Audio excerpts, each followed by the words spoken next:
Hi everyone, good morning. I am really happy to be with you today.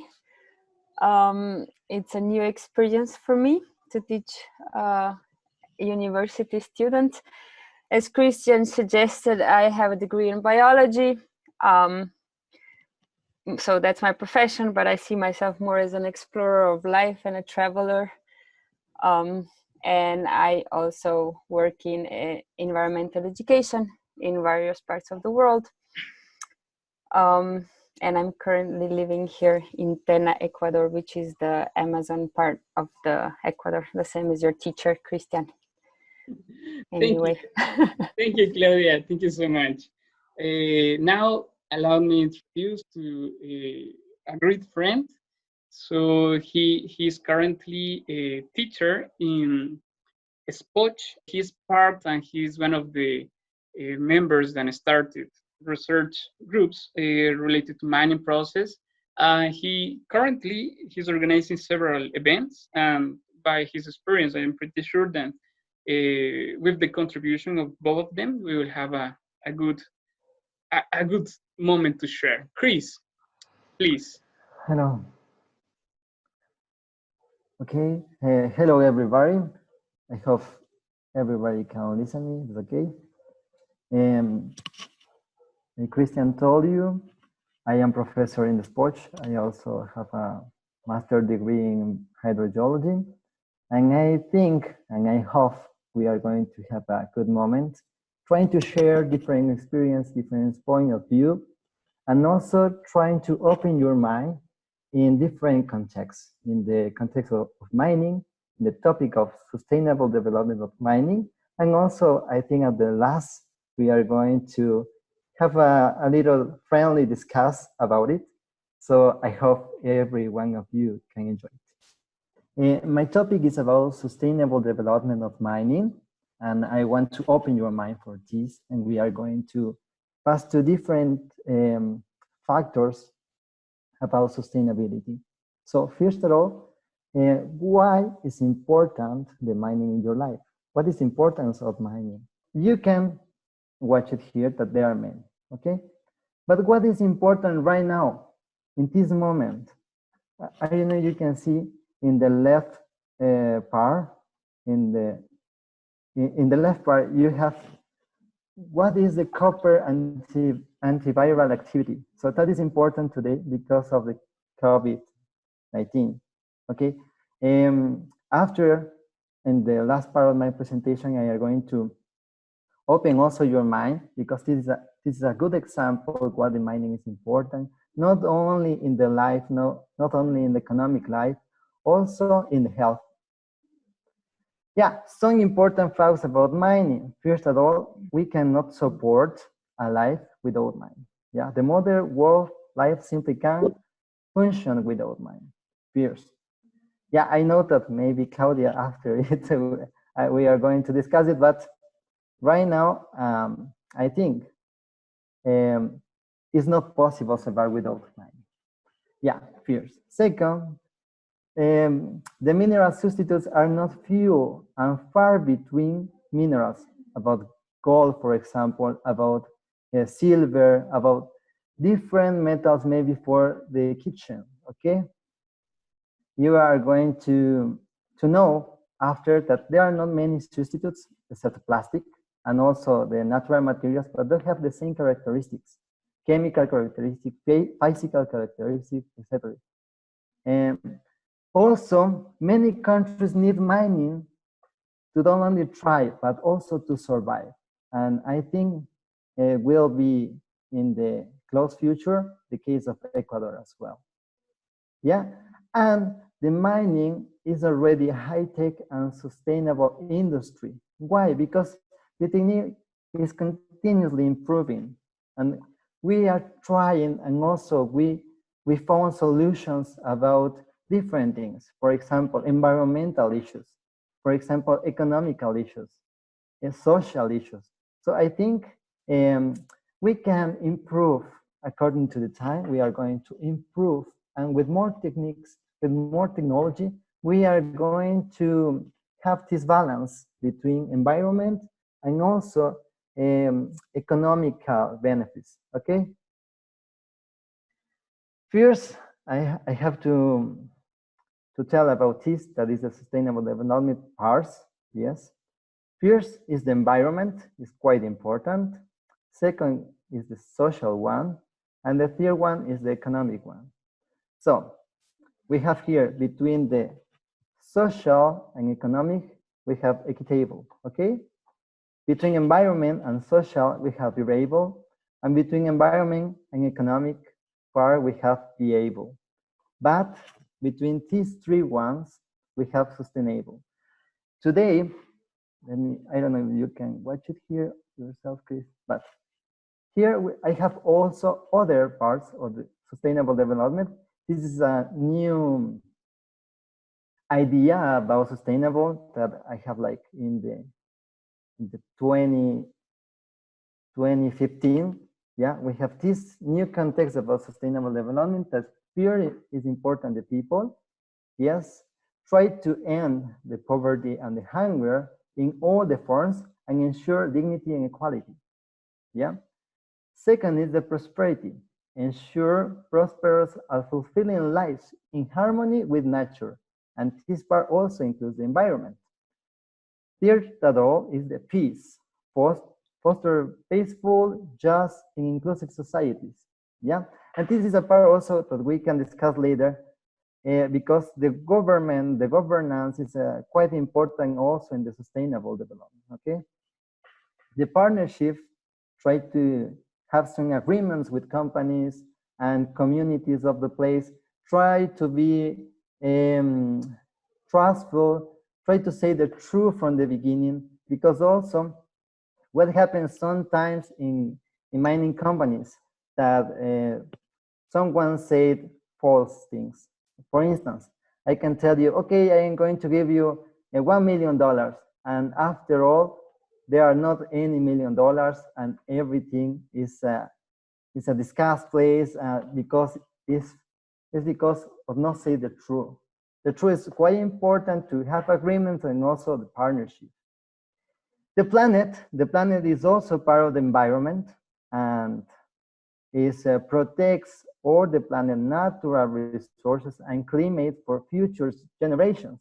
Okay, but we are going to discuss about mining. So how the mining companies have these three things, these three parameters, okay, these three components of sustainable development. First, I talk about environmental factor. We have some examples here, good examples. For instance, in the garbage industries in West Virginia, we have when the company is working and after, yes, and after. And this is important, the participation of the governance. Yes, also have a good legal base.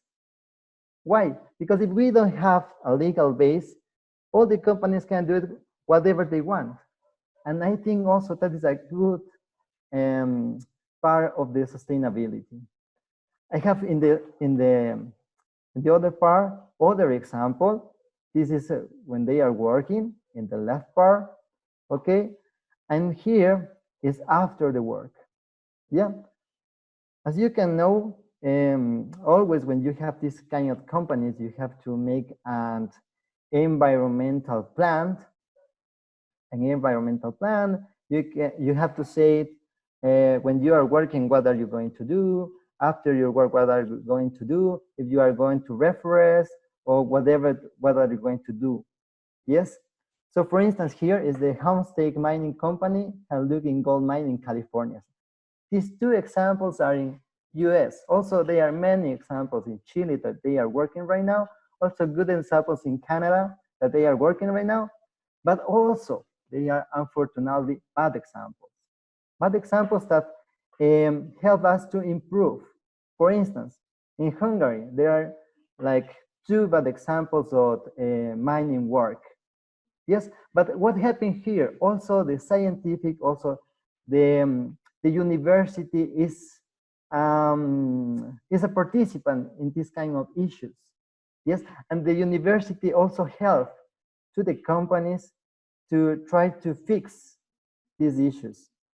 that sometimes it's because they don't know enough, or maybe they don't want it. But the sustainable development of mining is possible, as you can see. Yeah, there are good examples. There are good examples about what to do in environmental factor. Also, it's important the social factor. Yes, we have also other examples here, and I only want to reduce you. Okay, for instance, in the world there are 6,000 companies, which include 2.5 million people across the world, like employees. Okay, artisan and small scale mining also includes between 15 and 20 million people, or maybe more. Yes, that is a notice, maybe a fact that have the ECCNM. But what happened also in the social factor? The mining company also can do other activities. Like for instance, in name on mining corporation here, we have that the company improve the normal neighborhood life and involve the highest students or the high skilled students to learn building and selling skills. Also, for instance, this is in other part of the world. This is in Africa. We have Anglo Gold Shanti, create medical programs improving the quality of health for people living in areas near to the mining operation. That is quite good. And we have here this agreement that we talked at the beginning, that the company also, if say the truth and do the things well, we can have like more participation from the communities. Here, I have some examples in Ecuador about social factor as well. For instance, Fruta del Norte mining project is making training, certifications, technical assistance, and support in the administration of the small and medium-sized companies in Los Encuentros. Yes, this is part of the Amazon region as well. This is part of the development of the community, of the city. Also, we have other examples in the right part. Mirador a mining project in the Pangi. The Pangi will have basic service with a mining royalty. Okay, with this Mirador mining, they are going to have a mining royalty, and with this money, they are going to have basic service. So improve the social life, improve also the service, the basic service, and also the companies give the jobs. Like for instance, 3,100 permanent jobs also in the Mirador mining project that is also in the Amazon region. So we have here also good examples about social factor, about sustainable development of mining. Here we have economical factor, okay, and this is around the world. Also the source is the ICMM. For instance, you have here the foreign direct investment around the world is between 60 and 90% of the total FDI is from the mining. Yes? Yeah, we have also the exportation part. About 30 and 60% of total exports is of mining. It's between gold, between silver, and between copper. We have many export products of mining that we can improve, start off in our country. And this is also the case of Ecuador, in the case of gold, in the case of copper. We have also the governmental or the government revenue that is between, according to the country, between 3 and 20% of the incomes. The national income also increased, and this is about 3 and 10% of total national income. And also we have the employment. 1 and 2%, the 1 to 2% of the total employment is related with mining. Yeah, we have here the contributions of mining in Ecuador. That is quite good to know. These values are forecasting for the 2021. So about $4.5 billion of foreign direct investment during the period of government, this period of government, that is the period of Lenin Moreno.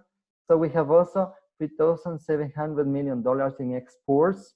These exports comes from the Mirador mining project, also the artisan mining projects. There are many, and they are going to have more and more and more and more. We have also $1,300 million of income to the state for royalties, as I told you before, patents, profits, PIT, and incomes. The report of the mining sector to the GDP is calculating between 1.6 to 4. And nowadays, because of the COVID-19, I think it is going to be more and more and more. Because right now, we don't have this income from the petroleum, from the oil. So I think they are going to have more and more and more support from the government. 25,000 new direct and indirect jobs. That this is for the 2021 in Ecuador. And this is the part important. What is going to happen with the mining in Ecuador after COVID-19? And here is quite important, this graphic, because it's the synergy between government, mining companies, development partners, the population itself, that they are going to increase these values, they are going to increase the production, they are going to make more sustainable all the development, they are going to sustain more for the communities as well. But I think it is this is the results of many parts. It's not only one part. It's not only the mining company, for instance. It's not only the government like that. It's also the population, the communities, all itself. So first of all, and we have, so first of all, we can start from here. Direct extract companies spending, okay, they are going to have more employment. They are going to introduce or include direct employment after these taxes and maybe other payments like royalties. They are going to be direct to the governmental spending. Also, this money can help to the governmental employees. For instance, education. Yeah, we need here in the Amazon region more universities. According to the law, each part of the Amazon region have to have at least one university. So that is quite important. If we have more incomes, we are going to have more opportunities for the education, for the human care. Yes. So I think we are going to develop more and more, but also I have to encourage you as well that the government have a good part of it. I mean, if we, like a society, let to the companies of mining do whatever they want, that is not good. But if we want sustainable development of mining, that is quite good. And we are going to support this kind of mining. Okay? Also, as I was talking from the direct extract companies spending, we are going to have capital expenditures that will be also in the employment and skills development. The operation expenditures will be more employment and skills development.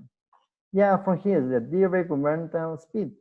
We are going to have direct speed and human development. As I told you, maybe some governmental employees here, the education is free, per se, and we are going to pay the education, also the human care, and also we can start up more communities, ideas, start up other companies, small companies.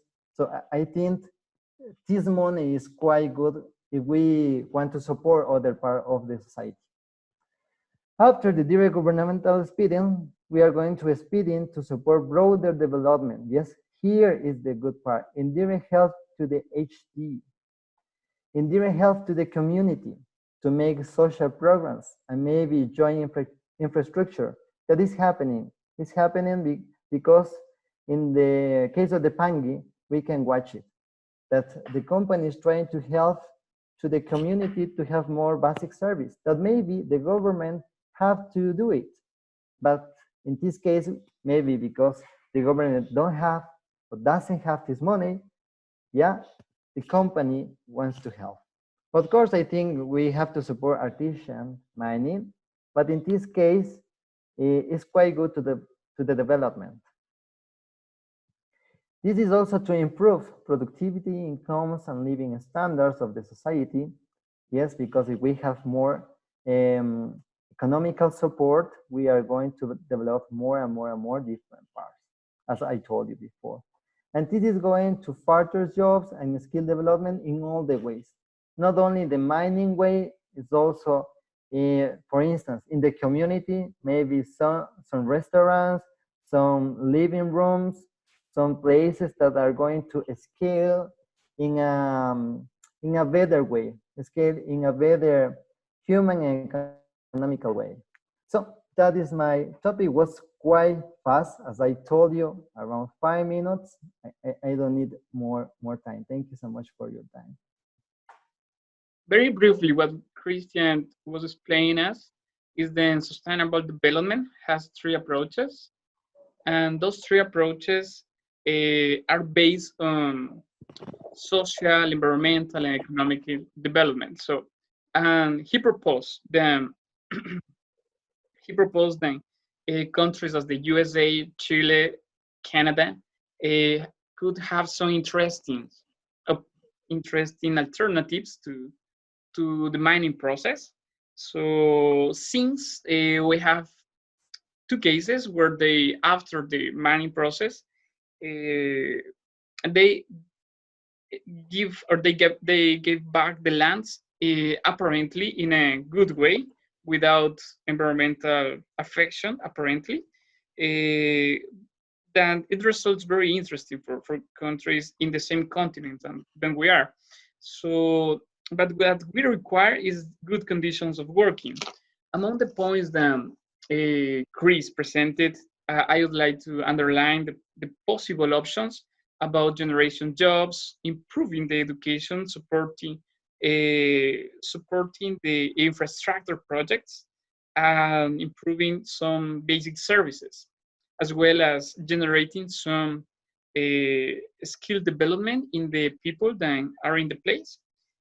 But all of these will require the support of the government, will require the support of the law, will require obviously the support of the different parts, not only of the companies, but also government, society. We will require the support of the stakeholders, etc. So that is the presentation of Chris. Thank you very much. And this is the part in the circle is where I live, the province of Vapo. And as you can see, there are a lot of given concessions very close to the national park, Yanganates, and around very important touristic rivers like Piatua and so, etc. Actually, this part of Ecuador is very famous and very known for our rafting, kayaking. We have amazing rivers with so many waterfalls. That's why I live here, because it's beautiful. But every time I go for a walk, well, not now when we have with the virus thing, but before that, I would see so many trucks getting out every single beach on the river there is. And actually there's about a 30% of mining that has to do with the stone material that's used for construction, mainly either roads or different things. And this is how our river look when this is happening. So what are the consequences? They totally change the river bed. They stir up the material so it's all muddy and dirty. They they don't know how to do it well. They don't do it with permissions. They don't do it according to protocols. So the result is the change of the riverbed, the shallower river that also, because of that, gets hotter, easier, which impacts all the life within that river, obviously. It also causes a lot of erosion, as you can see here, which puts to risk a lot of homes, and ultimately also increases a lot the risk for flooding, which we had recently quite a few significant floods. This is the town where I live in. And then, as Christian also mentioned, the most important mining here in Ecuador has to do with metals. It's over 60% currently. And mostly it's for copper, gold, and silver. Where I live, and the map where I showed, is mostly gold.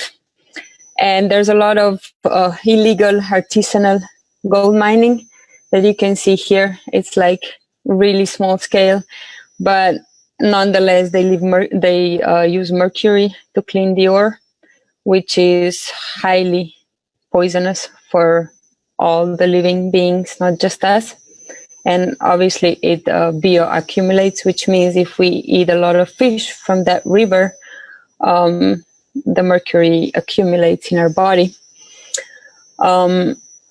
So they get very little gold from it, but there's a lot of people doing it, especially with the economic recession in 2008. The prices of gold went way up, which meant a lot of people that live in poverty started searching for gold. Yeah, a lot of children are also included in this work, which is unfortunate. And then a step up is with dredges that are a little bit more techno, if you will. And that's where they process the sediment. They get a little bit more gold, still processed with mercury. And then you have illegal and legal mining projects that are bigger, that have as a consequence deforestation to smaller or greater extent. This is a case of Santa Monica, which is on Anzu River.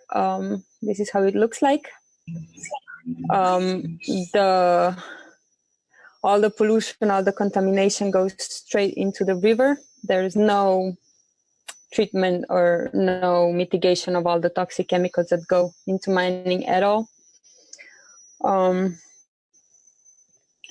Here are some more beautiful and graphic photos of how our beautiful Amazon is getting destroyed as we speak. Actually, during this sanitary emergency, because Ecuador is considering mining sector as a strategic sector, mining corporations are doing their job as nothing would happen, in peace. Because I am part of the Napo Resist movement, which includes pretty much all the native communities and a lot of native population that lives here in these provinces that around these rivers, that are trying to prevent these mining concessions to work. But now we are immobilized. It's much harder to be active, and the mining sector is free to do whatever they want. And this is what they're doing to our rivers directly. That's why I said I love the enthusiasm and optimism of Christian, and I wish we would have the situation he was showing from California. And actually, the tropical forest, Amazon forest, is very fragile. As you know, the majority of the biomass is in the trees and in the life itself, not in the ground. So to actually remediate damaged ground in the Amazon is much harder than it might be in other parts of the world, like in temperate world. Which is another point. Obviously, you have more expertise on this, and I'm looking forward to hear. But that's what experts here told me about it. So this is just quickly. Again, Christian can explain to you this much more in details. But as you can see, in every step of the material life, first of all, there's a lot of reagents and chemicals that go into mining process, and there's a lot of pollution going out, being air pollution, being water pollution, hazardous chemicals, greenhouse gases, etc.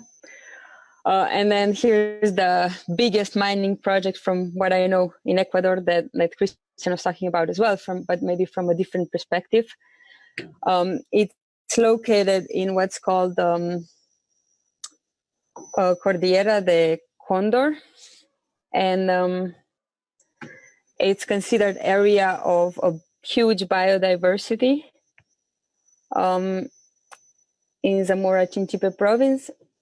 And actually, from what I've read from different reports and such, there was local population there of Shuar, which is one of the indigenous nationalities of Ecuador, and some other farmer communities were taken out by force through military. So they lost their homes, they had to leave. Also, it is highly biodiverse place, but over 1,300 hectares of forest has been taken out. And from what I've read, also, there's a lot of problems. There has been part that's actually not operating because the company didn't follow the environmental rules and regulations. Operation like this requires a lot of energy, a lot of water, which connects also where to get that energy, right? Like a hydro plants, for example, and things like that. Anyway. And there are other cases in Ecuador where the communities have been displaced, the territory has been destroyed. Oh, and I forgot to mention the Santa Monica that we saw here. When the mining project left, they didn't do any type of remediation whatsoever. And that is often the case in so-called global south or developing countries. What happens is transnationals come in, they do what they want to do because there's a lot of corrupt government, the rules are loose, they might look good on the paper, but in reality there are so many holes. For example, the concessions that are in the province where I live, the evaluation, the assessment of the environmental impact based on which the concession was given, the mining concession was given, actually has nothing to do with reality, because now when we started fighting against it, the academics from local university and experts took it and reevaluated based on their studies, their data, and it's completely false, has nothing to do with the local reality. So it makes me wonder, right, how many of these assessments are really true. Yesterday, I listened to two experts also in mining from different universities of Ecuador, whose opinion was that Ecuador doesn't have sufficient density of mining of minerals to be worth it, do the mining. But we do have huge natural richness. Ecuador is one of the most mega biodiverse countries on the planet, with so many species, so many ecosystems. And if we don't see the value in that, I don't know, makes me wonder. So yeah. So what are some of the, and I just want to mention also two really emblematic cases from Africa. It really makes me wonder why countries of sub-Saharan Africa that have some of the richest mineral sources on the planet are some of the poorest countries in the world. And not just that, a lot of them are in civil wars, full of crime, full of violence, and often propagated from the mining story. So how does that work? Does this beautiful story that Christian said really works? Do these so-called developed nations really come in with their companies to bring blessings and infrastructure and prosperity to these countries? Well, I've seen and read about very little of. Actually, I haven't heard of any cases. The ones Christians present was the first ones. But I did read about Sierra Leone civil war. There's even a movie about blood diamonds. I don't know if you guys seen it. I did. It made me cry very hard. So it was 11 years of civil war. Young children were recruited and monstrosity happened. And all based on diamonds exportation to Europe, well, the world. And then coltan, which is has a mineral so-called tantalum that we have in our electronics. and the Republic of Congo, where child labor, abuse, physical abuse, sexual abuse, all sorts of monstrosities are happening, and nobody is thriving because of the mines there. I also have another report from Brazilian Amazon, where they also say that the population that are most suffering because of mining exploitation are women, indigenous women. Usually where the mining operations happen, it's more of a men's world, right? The majority of people working there are men. And that only exacerbates the gender violence, for example, as well. There's many, many aspects, but we could stay here forever talking about it. So what are some common themes? Well, the first one, obvious destruction of local environment, deforestation, habitat fragmentation, local loss of diversity. I read an interesting article today from National Geographic that actually talks about also how deforestation, together with very intensive farming, where a lot of animals are together, are actually, it was analyzing studies how they show how that propagates different diseases as well. And they showed it for malaria and some other diseases, but it's also possible that coronavirus might be coming from either intensive farming or because of deforestation, which forces the wildlife to go into habitat, like populated places, right? Then it's not just mining, it's also all the infrastructure. Imagine the Amazon forest. It's thick, dense jungle. In order to be able to exploit it, you need to make roads. In Brazil, they often need to make ports, airports, huge infrastructure. And what one study found was that actually that gives segue to further exploitation, often illegal, of the resources. So now you have a road, you go in, you can do logging, you can do all sorts of things. So the destruction doesn't just stop with mining, it's a segue to other. And remember, Amazon is the lung of the planet. Together with the ocean is the main producer of oxygen and sink of CO2. That we often forget. There's a really cool joke that if only trees would provide us with Wi-Fi, but they only give us the air to breathe. So I want you to think about that for a moment. And then we talked about contamination of soil and rivers. The expert I listened to yesterday said that there's about 30 concessions upstream in Paramo of Ecuador, which means that all the chemicals, all the pollution goes with the river and contaminates all the communities that depend on the rivers downstream. We have a horrible example happening right now that has to do with oil, where two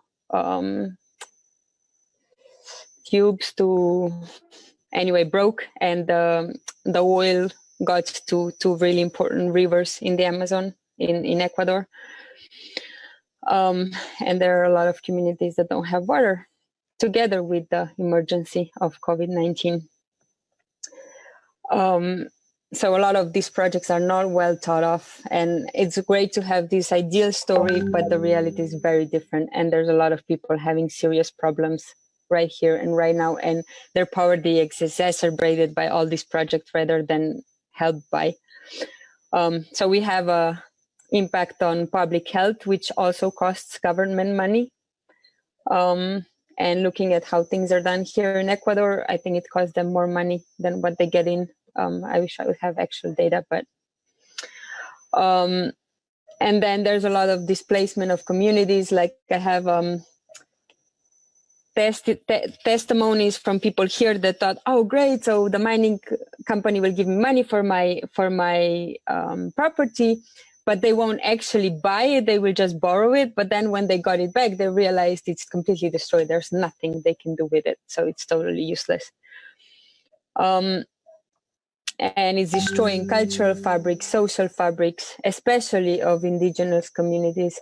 And deep in the Amazon, there's also danger of of getting close to uncontacted tribes, which would be horrible. Logging companies are already making advances, especially with governments that are really extractivism prone and happy, like Bolsonaro and current Ecuadorian government, and don't really care so much for conservation nor cultures.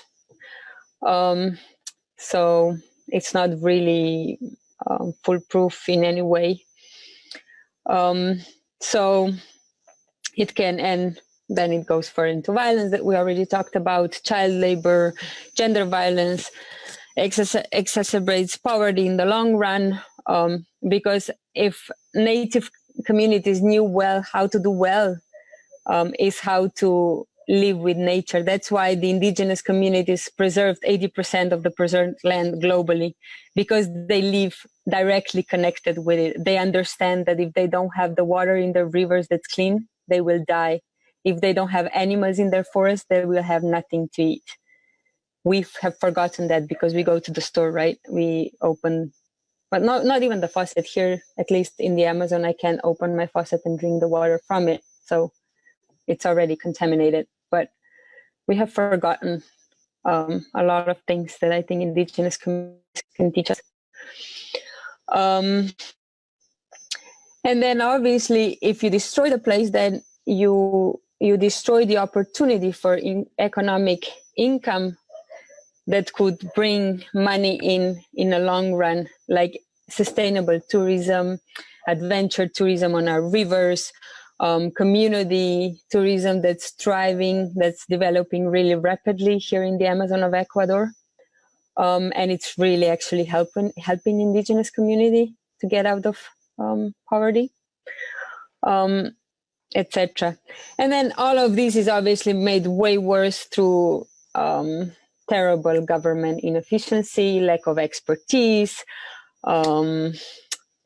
nepotism to the point of where your imagination goes. And the reality often is that the majority of the money goes to the company and to the country of their origin. So not where they're mining, but where they're coming from. And that's why the North is so developed. Because, and there's a lot of papers, very interesting papers about that, how actually a lot more money is going from South to North and not vice versa, like they're trying to portray it through mass media, because basically it's stolen, right? And we're going to look at that, and why is it stolen a little bit further down. So Chris, I had a really nice definition of sustainable development. Here's another one from United Nations World Commission on Environment and Development that defines it as meeting the needs of the present generation without compromising the ability of the future generation to meet their needs. So mining by default is extraction. We live on a finite planet that has finite resources, whether we like it or not, that's just a fact. So more we take out, less stays for future generation. At least that's my basic math logic. I don't know. And as I said, I'm not entirely a guest, but so this is the end of my presentation, and I'm just going to exit the sharing, and I'm going to continue just talking to you, if that's okay.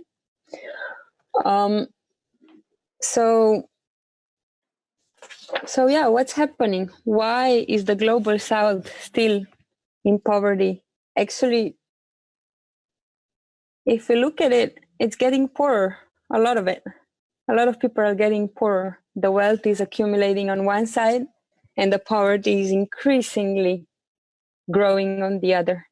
And we can't just look at mining as one thing, right? We need to think about also cumulative consequences of things like pollution in general, climate change, which is also an imminent threat to so many population. And there's already so many climate refugees all over the world.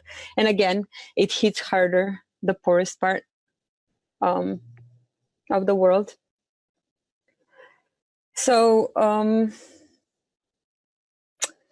So the way the thriving economy in our current system, which is neoliberal capitalism, works is that GDP, or gross domestic product, is the measurement of how well a country is doing, right? However, there's so many problems with this GDP as a measurement. Because first of all, I mean, my biggest question is how can we have an economic system that doesn't take into account nature, natural resources? It starts taking them into account only when they're exploited. But a pristine forest, a pristine river doesn't count anything in GDP. They say only when we cut the tree, then it contributes to our GDP. The destructive practices like, I don't know, selling guns, wars, also contribute to GDP, the same as selling school lunches. But on the other hand, a mother that takes care of her child is not earning, so that doesn't account for GDP. So does GDP really tell us how the country is doing? How the people are, if the people are happy within the society? It makes me wonder. So, yeah. Do you really think that in recent years we've really helped with the world problems like hunger and poverty and pollution and climate change and expanding public health crisis? We're all stuck at home because of coronavirus pandemics, right? I mean, let's really, I really invite you to ask yourself these questions in the days to come when you leave this lesson, like really deeply, and explore outside of the mass media links and see what you come up with. Yeah, you're all going to be scientists and environmental engineers, so you can either help with solutions or you can add to the problem by the way you think. So anyway, GDP I find very, very problematic. And then the other thing is that a long time ago, I read a really interesting article that is talking about why all these extractivism-orientated companies are so rich, so wealthy, earning so much money. And the reason why that is so is because they externalize environmental and social cost in majority of the cases, at least in developing countries. So who's paying that price? The local communities whose land is destroyed, whose air is polluted, whose rivers are contaminated, whose societies are destroyed. They are paying for all those costs those industries are not taking into account. And in fact, probably a lot of those companies would be broke if they would actually, not just giving like little breadcrumbs, right? Like a little bit so that the company has a new bench or a new well or I don't know, a health center while they're making billions of dollars. But I'm really talking of, you know, taking care of all the consequences of what they're doing. And then our consumerism society is not something that just happened by accident. It was planned. It was planned after World War II. Actually, Freud's nephew had a lot to do with it, and some other economists and psychologists that were learning how to manipulate human mind and human emotions. And they came to the conclusion in the United States that the only way that their economy can grow infinitely if they manage to convince the people that only if they consume like crazy and buy and buy and buy and buy and buy and buy, they will have a flourishing economy and everything's going to be great.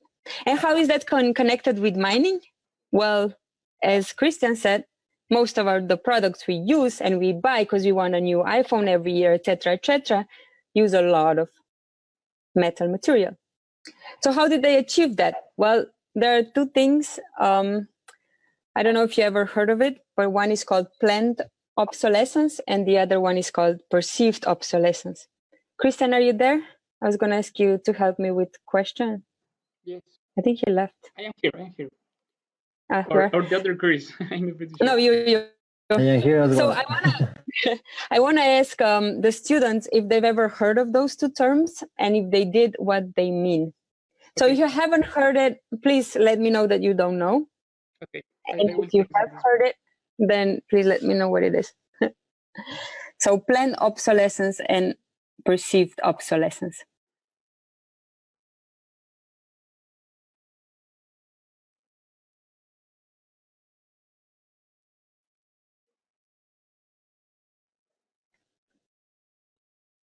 Okay, it will take a little bit, hopefully. Yeah. Okay, I already put the question, so I am quite impressed for your presentation, Claudia, truth be told. Thank you. Okay. Chris, you can generate your questions later. I think we have 7 minutes before the next cut. So I have questions for Chris and questions for you, Claudia. So, but if you I haven't finished yet. I haven't finished. I know. Yeah, just after you finish, I can make a couple of questions to both of you, and after you want, you can make questions to Chris and Chris to you. Okay, and if we have questions from the students, we also will share. Okay. So just for the sake of time, if there's no answers, yeah, I guess there is no answer. There is no answer. I can give you a clue, come but on, guys. you can go. Okay, so I don't know if you're bored or just shy. Maybe shy. Maybe shy. I told them a little bit about this presentation, but maybe they are a little shy. Okay. Maybe in the discuss will be more questions. I think so. I hope so. Let's.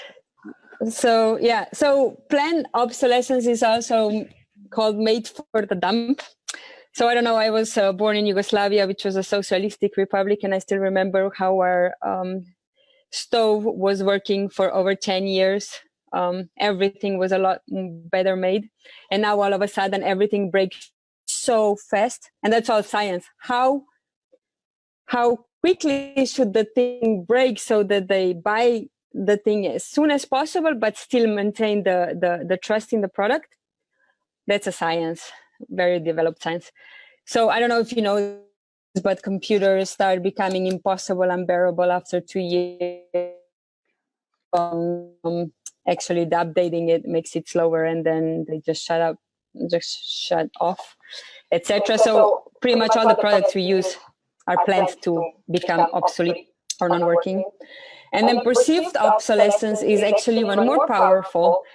And that one is made through all the commercials, through all the magazines where, you know, if you don't have that color this year, you're out of fashion. And every year comes a new iPhone and a new flashy computer. And, you know, and you're just not in if you don't have everything, and you just keep changing and changing and changing and consuming and consuming. And a lot of people actually believe that that makes them happy. I mean, yeah, it gives you a boost momentarily, but it doesn't really make you happy long term.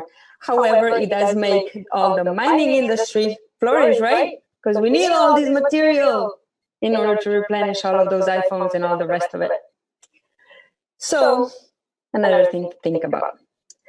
And I wanna close my presentation. Claudia, just for disturbing you, so I'm gonna put in the group like what is happening with the phones, with the cell phones, I guess. So I think they have the idea, but maybe with examples, maybe not with the concept itself. So I think we're good. Yeah, there's some interesting videos, but I don't know. Well, I have my second smartphone in my life, and I really hope it's going to last me for a lifetime. But it basically means, and I know a lot of people, that when a new series comes out, because they're slightly more functional or take better pictures or whatever, people buy it, right? Especially because they're very well promoted on TV, on radio, and your friends have it, etc. So this is what is perceived obsolescence. You don't feel cool enough. And I see that it's really interesting with my nephews, because when I was growing up, it was in Yugoslavia, so nobody cared how you dressed. Everybody was middle class, or everybody had the same. Like, I never cared. I didn't even think about these things. But now with my nephews, my sister tells me, oh, but then they think they're not cool enough if you don't buy them this and the other, and right. So it's all artificially made, not because we really need it, but because it's artificially made with planning. It's planned. So I'm gonna end my presentation with a little kind of meditation visualization practice. So if it's okay with you, can we start a new session so that it doesn't stop in the middle? And now imagine a world, wherever you are, where things are made to last, where we reuse and repair and find innovative ways to recycle everything that we use, where the concept of circular economy really works, where we use other materials, for example, for construction that maybe doesn't require metals, like maybe using bamboo for houses. There's a lot of bamboo in China, also here in Ecuador. So using alternatives for building for certain things. Imagine a world where local economy is sustainable and is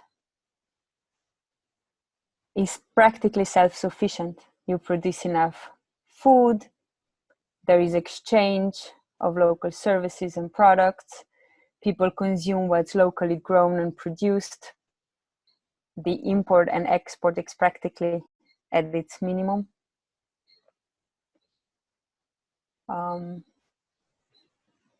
Imagine a society, your community, where there are other options of paying for goods and services besides money. Maybe exchange of goods, maybe there are some local currencies that are just used in your community. There are other options, other alternatives. Imagine your community is guided by cooperation, and also global cooperation instead of competition that is driving our economy, our education system at the moment. Imagine there's no transnationals or mega companies that are controlling our food supplies, are selling us transgenic seeds. People can use their seeds, and all communities have stores of different seeds of local species.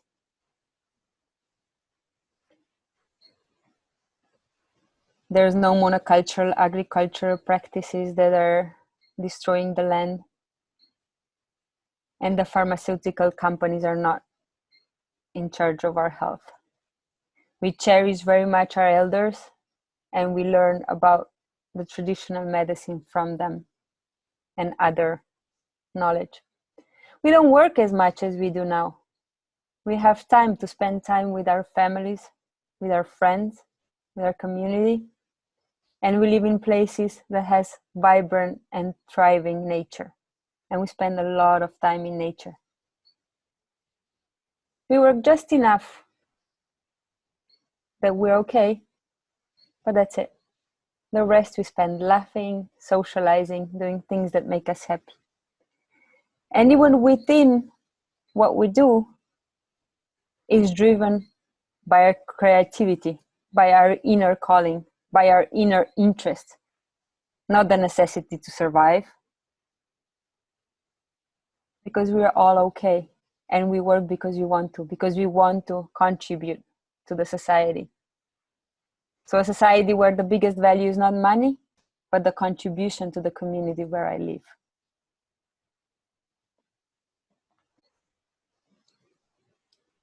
So bathe a little bit longer in that scenario, that community, that life.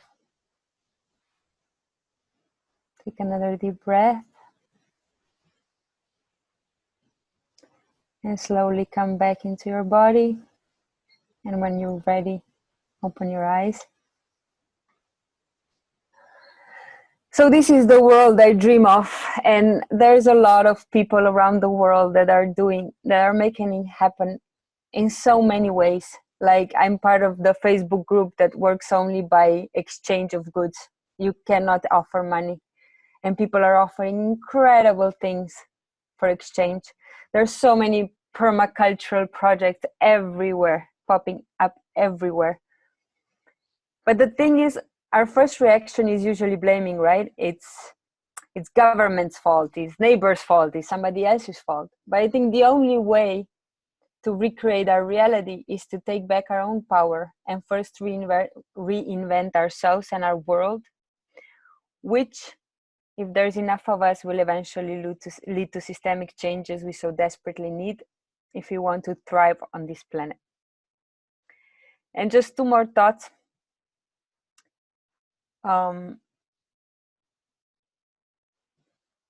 You know, the reality we currently call objective is just a story.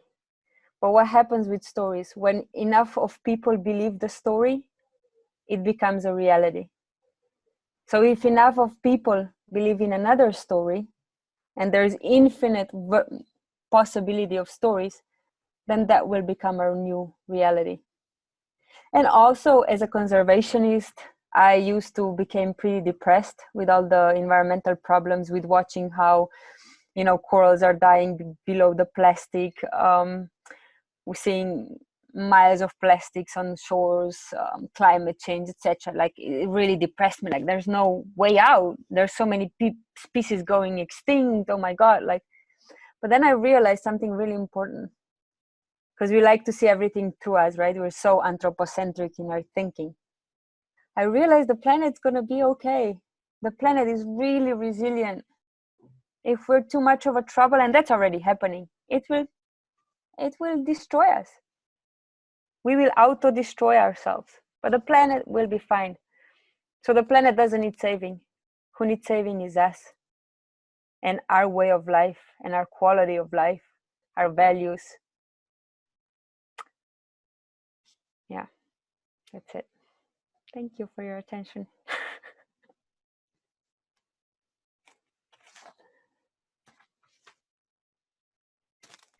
My microphone was off. Thank you, Claudia. Thank you so much. That was more than a lecture, I should say. Okay, I will summarize very briefly the points. I think you were very clear with your presentation.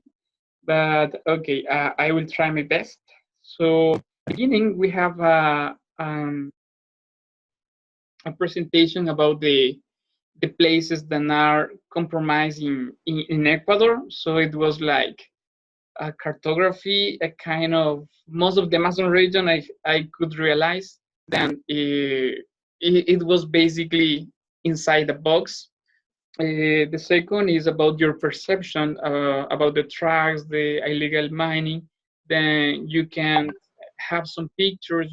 You share with us some pictures about that process, or maybe with the argument of calling a strategic area or strategic point for our country.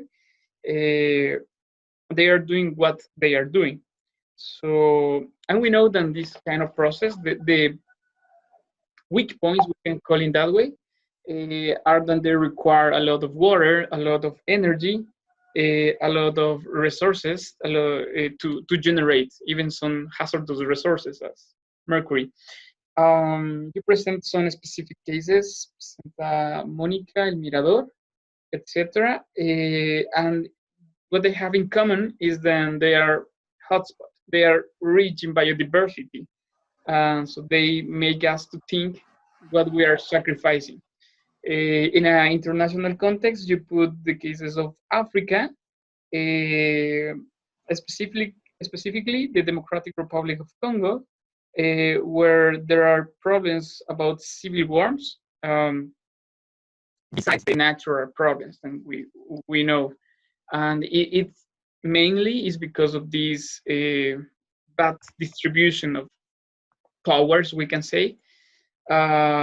And what we share, the Brazilian communities and the Ecuadorian communities, is the exploitation of not only of the resources, also of the indigenous communities. So I think, and I like the exercise for closing your presentation.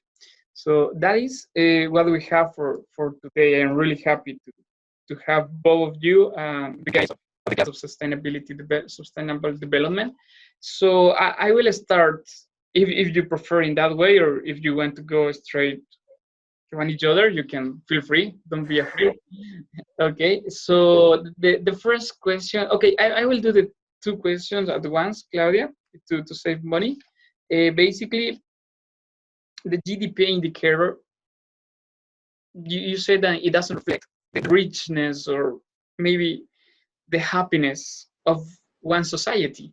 So maybe, do you consider another way to measure the style of life of the people then, not only for comparison purposes, but also for improving purposes?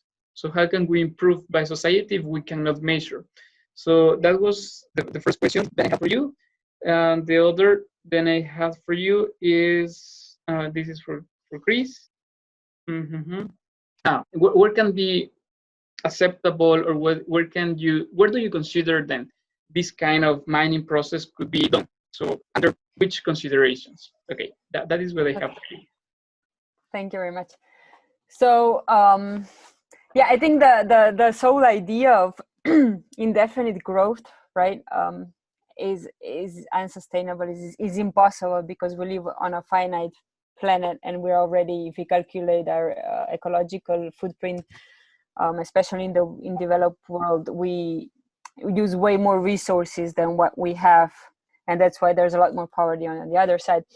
I am not economist, but for example, I think it's Bhutan has a Ministry of Happiness, and they actually have the National Happiness Index, that it's a measurement. They're also one of the most conservation prone countries on the world. They're carbon neutral. They have many really good policies in place in terms of environment. And I'm not saying that's the solution, but what I'm suggesting is that we really need to change our system, like to the bottom up, like economic system. I don't think neoliberal capitalism is really working for anybody. So what will come out of this, what indexes, I don't know. All I know is that we need economy that does take into consideration healthy nature, because healthy nature is a basis for all life forms. And we cannot be alive without other life on the planet. We depend on them. We depend on trees and phytoplankton for our air. We depend, right, on healthy water bodies for our. So current measurements, current indexes don't take that into consideration, and they cannot work if they don't. So yeah, there's a lot of things to reinvent, and one of them is also new indexes. And then I think the second question is probably more for Christian, that's actually a mining expert. My guess would be that it's areas that are not so biodiverse, right? For example, desert might be a good option if there are minerals, maybe. Obviously, the importance is that the assessment of environmental impacts is well done, and then that also throughout the process, the mitigation and everything else is done properly. Like he showed some successful examples from North America, for example. So I think the basis is that each country, each race, each person is equally valuable. So not the way it is right now. As long as my country is okay, I don't care if I destroy, some faraway Africa country, right? Did you know that the US is exporting a lot of its trash? Actually, China recently decided that it's not taking US trash anymore, because they just thought it was okay to just dump all of their trash to China and Latin America. We're basically their dumpster, right? Yeah. So until we change that mentality and say, okay, if African country has a problem or Ecuador has a problem, that's my problem too, even though I'm from a European country, etc. Right? Where we see each other all as the same society. But concretely, I think Christian might have better idea. Yeah. Before going to Greece, because I think I have two questions more, not from my perspective, but I think will also be related to Greece. But what you said, I just want to complement what you said about the ban situation, about the prohibition of new, or yes, we can say new waste from Europe or from United States to China. Coincidentally, I read one article I think 2 weeks ago. Okay, China already reduced the crazy amounts of waste from other countries, but where is going those waste instead of China? So who is taking? So yeah, that's the question. I have the answer, but I will let them to find the answer. But this is around some Asian countries also. Someone else will have to. My point is, someone else will have to suffer that consequence. Okay, Chris. Tell me, my friend. Can you Okay, listen? okay. Allow me to go with the first question I have for you, and after I will give you. You prefer one by one or three at once? I think by one by Okay. one. Okay. Chris, sorry, Chris, but what would your answer be? Where do you think it's the most appropriate ecosystem, for example, that wouldn't destroy so much of biodiversity and is rich in minerals? Like, where the consequences would be the least on For the me, planet? education or for the other, Chris? For you. Yeah. Okay. Uh, we have. I told you before. Also, I am going to repeat it. If we improve the technology, we are going to reduce the environmental impact. Of course, all the parameters, all the global things are important. Not only the environment, I think the environment is quite important, but in sustainability, I told before, is the economical, social, and also environmental part. So if we are going to say, okay, I am going to take care of the nature and don't think about the poor people, we are thinking also improperly, because we have to consider all the points of view, I think. But in the way of mining, I think depending, for instance, here in Ecuador, the mercury is not available anymore. Yeah, it's forbidden.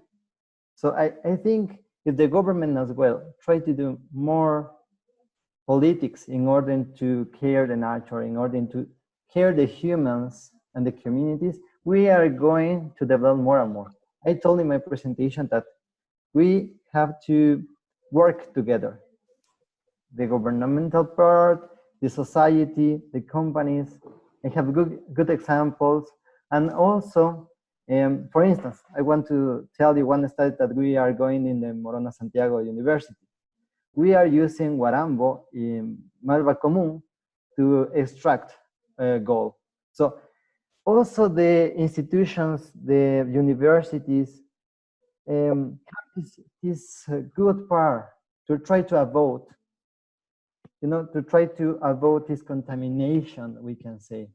Yeah, but if we say, like Claudia said, for instance, if we say, okay, this is the problem of others, we are thinking improperly as well, because this is the problem of everybody. But we can grow and grow. We cannot say, okay, say no to the mining because we are going to pollute rivers, we are going to pollute soils, but we are misunderstanding. For instance, in the case of Claudia, she told about Napo, and specifically, I think, was about illegal mining. And this part, we have also agencies that try to take care of the nature, take care of these illegal activities. And I read it before that we have some judgment to these people.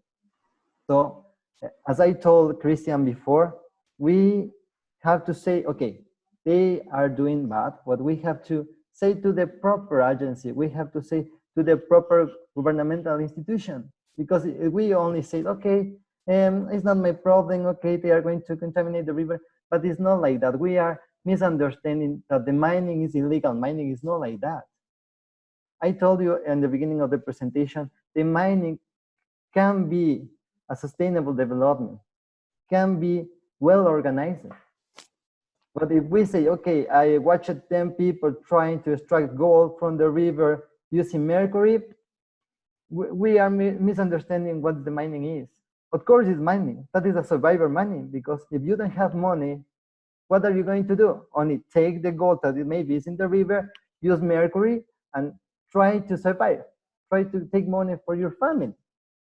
But also, for instance, I told you, more technology is less contamination. Right now, we are not using mercury. We are using flotations, that they are new techniques. We are using brakes, that is a new technique. So there are many techniques that try to reduce and reduce and reduce. For instance, when we use water, at the beginning, maybe, as I told you, maybe in the oil companies happening before, and now maybe because Ecuador is a mining country that is recently trying to enter in the macro mining, of in the big mining. So we have to establish good politics, because in the beginning, okay, we don't know, maybe we cannot, we cannot be wisdom, okay, but we can consult to other countries, maybe to Chile, maybe to Canada, that try to have this information and create good parameters. Okay, it's not only to say, okay, they are taking gold in bad situation. It's not like that. We have to regulate these activities as well. And if we regulate these activities properly, if we try to reduce the poverty in Ecuador, for instance, Ecuador is the 10th poor country in Latin America. Yes, we don't have money. 25 people from 100 people is poor people in Ecuador. So what is the idea? As Stephanie asked it in Facebook, we have to try to extract these methods, try to improve our industries. Maybe it's not the best way, but we have to improve the technology of our country and try to export products. Maybe not export ore like that, not take and extract only the metals, make products. That is the best way. Try to improve other companies, other industries, like for instance, we can say tourist industry. Yes, we can also support the education. So depends of the governments also, as Claudia told, the corruption is an important fact. In Africa, the corruption is 100%. We cannot say, okay, I am going to do the things very well here in this country because the constitution, the law, don't say anything about it. So if we don't have regulations, if we don't have the rules very well defined, we are not going to do anything. Because as everybody told, maybe the companies wanting to reduce economical finance, for instance, and I'm going to say, okay, if I want to invest $1, is okay. But it's because there are no regulations, because there are not the society involved in these companies. So I think, as conclusion, we are misunderstanding illegal mining with sustainable mining, and also we are confusing as well the development of a population with corruption of a government. Great, thank you so much. In some points, I agree with you actually. Because in the differentiations of what we can generalize, some process, as you mentioned, illegal mining and responsible mining, and some other alternatives. Then where maybe I don't agree totally, but at least I understand your point, your basic point, where you mentioned then we should not generalize everything, and there are some alternatives. And if this is another option, okay, yeah, I had you actually answered one question that I had before, but yeah, Chris, just one question more than I have for you. Then maybe you didn't reply yet. So who is the winner here? Is the I don't want to say Ecuador, Colombia, Peru, but is the country with the natural resources, or is the country then come a foreign country then come with the technology and extract those resources and generate more money? Who wins in this game? This is the country that can improve their technology with the resources that they have. Yeah. For instance, Claudia says, in Africa, you have many diamonds mines, okay? You have a lot of gold there, but they don't have any regulations, any rules. So if you can extract everything, the poor people is going to be more poorest and poorest and poorest. But if you have your resources, Ecuador is very rich, not only in gold, not only in silvers, in biodiversity, as Claudia say, in oil, in banana, etc., etc. So if we can improve the technology, if we can improve all companies, all different ways of different economical metrics, with this money of mining, I think we are doing well. Because if we only extract and extract, of course, the poor people will still poor and poor and poor. But if we can take advantage of this money and improve the technology, improve the companies, will be better for Ecuador, will be better for the people, will be better for the communities, because this money will be here. Thank you, Chris. Thank you. Claudia, I have only one last question for you. And if you want to make questions each other, feel free. So in order to conclude from my side, okay.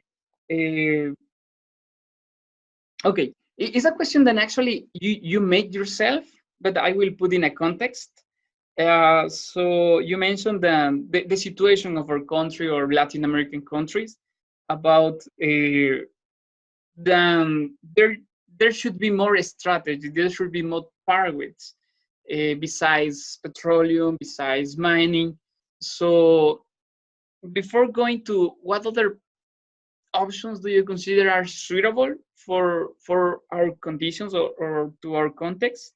I would like to also ask you, is there a equilibrium point between mining and environmental preservation? Do you think maybe it is possible somehow? If yes, why? If not, why also? Okay, so that is basically a mix of two questions. What are the pathways that you consider based on biodiversity, maybe based on tourists or in the parameter that you consider? And the other point is then, can we have an equilibrium point between those two approaches that we have discussed today? Yeah. As I said, because I'm not a mining expert, but I listened to some mining experts preparing for this. And I happen to agree, like, I think Ecuador is very, very biodiverse and rich, and I don't think mining is the best idea, really. And at least from what I've seen, I don't, and read, I don't think the communities are really having major benefits from exploitation of their land. More often they're not, it's a problem for the communities that have to live with that, from what I heard and read. So can you find a balance point? Yes, my whole point of my presentation was that we should start living differently. We should start consume less. We should start thinking about how to make circular economy work. So yeah, of course, it's better to use high technology that Christian is mentioning, but the reality is so different. And I don't see it changing very soon. Like, let's be honest. Like, yeah, it would be great to have perfect government that cares for its people, that cares for nature, that has experts in places where they should, but that's just simply not the reality. And it's not going to happen soon. Like, look at Bolsonaro in Brazil. He doesn't care. He doesn't care about indigenous communities. That's the reality. And we need to see the reality the way it is. Like, one thing is like intellectual dream, right? Especially, I know you're young, you just finished your master's, I assume. So of course you live in that, and I read those papers about high tech trying different ways, and great. but that's not reality. And it's definitely not reality of the developing world. So are we going to leave everything gets destroyed before we live that dream? That's not anywhere in sight, really? Yeah, of course, Canada and US are going to look after their resources. But are they really going to invest a lot more money so that Ecuador is doing well? Or that African countries doing well? I don't know. If we base it on competition and we're talking about winners and losers, like the question was, I don't think we're anywhere near. Because we need to realize that borders are also illusion. They're imaginary. No other species perceives borders. So if you destroy one species of bird in one country, what good does it do if you have the best conservation measures for that species in another, if the bird is traveling from north to south? And we just live in this illusion that we're somehow separate, that the country is somehow separate. But that's an illusion. And I think the only way we can be really winners, all of us, is if we really start collaborating and connecting. And the first thing, reduce, and reduce. Establish great circular economies. Make products that last. Stop putting so much value on the money, but value on our life, on what makes us happy. We need working ecosystems. Like it's foolish to think. So you had an argument that sustainable development is not just ecology, it's not just environment, it's also social and economy. Let me tell you something. If the environment part doesn't work, you don't have social and economy. There is no economy without environment. That's an illusion. And from my experience, the most thriving people are the ones that live sustainably with their environment. Those are the happiest, the most connected people. Yeah, but they don't consume. They don't consume nearly as much. That's why for our system that works now, they're useless. They're worthless, right? We want to get rid of them because they're example of the fact that another system may be working. But the powers of the capital don't want us to see that. They want us to consume because that makes them rich. But remember, we have one planet and the resources are limited whether we like it or not. And without healthy air, healthy water, we're dead.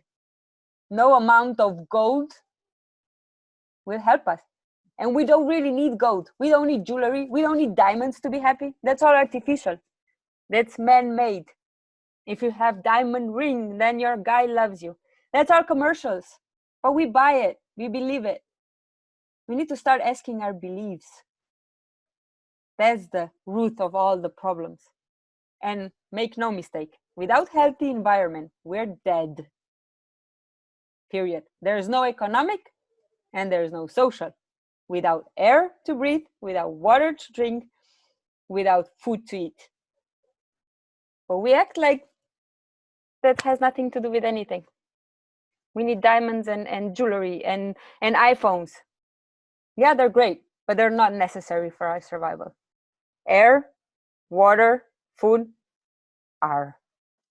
Chris, your presentation is really constructive for this because probably if we want or not, there are many plans for this pathway in many places of the world. So, but from the other side, what Claudia, her group where she belongs to, and many environmental groups when they are doing is trying to put weight in the other side of the balance. So that's interesting. That's what we need actually. Both perspectives, not only one opinion. I am really happy to learn from both of you. So if you want, we can go a second round in Spanish. Thank you so much, Claudia. Thank you so much, Chris.